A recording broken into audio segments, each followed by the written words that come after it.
New segment alert. We have a new idea we're coming at you with today. It's called Let's Argue. Is that what we're calling it? Yeah. The whole idea is that we share our opinions on a topic that is maybe slightly controversial. There's two reasonable sides to it, and we'll share why we are on one side of it. And then you can comment below, try changing our mind. Anyone that changes our mind gets a free cookbook.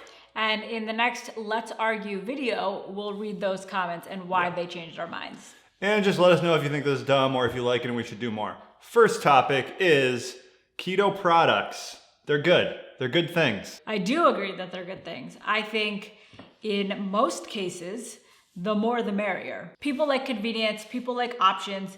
There are those diehards, of course, who cut out all products, who only eat whole foods, who only hunt their own foods, who live in tree houses. Sure, you have those people out there, but most people are on the go. They have families, they travel, they eat in their car, they snack during shows, and we fit into all of those categories. So the more products that are on the market, the more options you have to fit a low carb snack or, something low carb into your lifestyle, into your diet, into your day. We've definitely had a lot that have come out recently, and I think they're all great options. Not all of them are great options. This is why maybe I can see why you say keto products are bad, because there's a lot of bad ones that are just trying to camouflage in with the good. So there's some products that are really bad for keto. Most Atkins candy stuffs, Russell Stover, all those things, they're bad. They're marketed as sugar-free, low carb, but they're not actually. The goal, in my opinion, is to do the most good possible. Most people right now in America,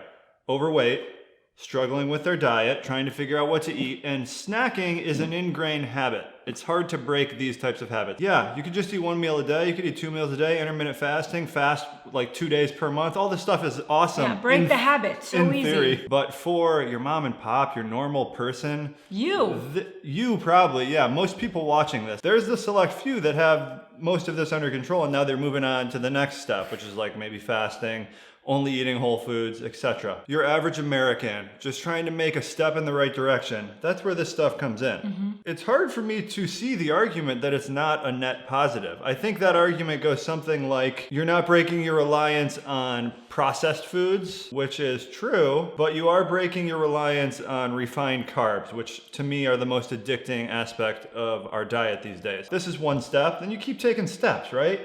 The whole thing was just jumping off the deep end, New Year's Day, exercising and you're dieting. That's not sustainable. So that's my whole take on things. Or you're not taking steps further, right? This is where you're stopping. You're stopping in the snack area.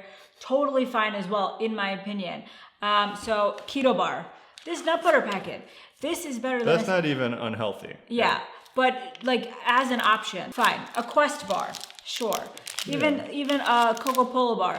Better than a Snickers bar. I would say so. So you're grabbing a better option. So I think that's the biggest takeaway. It's you are cutting out foods that you know are detrimental to your health and replacing them with foods that are less detrimental, that maybe aren't the best for you either, but it's a better step and you're going in the right direction. If there are more options out there, and you look at the ingredients maybe, or you connect them to how you feel, then consuming them, if they make you feel good and they help you hit your goals, there's no shame in that. There's nothing wrong with that at all. And then another quick little argument that I think people tend to make is that they're upset that there's more products on the market because it's something that you discovered first, right? You were on the keto wagon first, and now everyone's jumping on board, and so you feel butthurt about it, right? It's become a fad thing. But again, don't you want it to become a fad thing? Yeah, don't you want celebrities in the news and more people to be talking about it? Because that spreads the good word. I used to really identify with this perspective on things. I used to like a rapper, and then he became famous, and then I hated him because I was there first. Yeah, it's not underground. It's not cool anymore. Everyone likes him.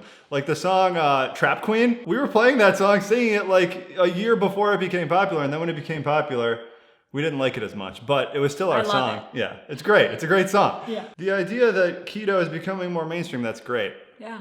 I think. I agree. But there is something fun about being right. The first. In the right minority.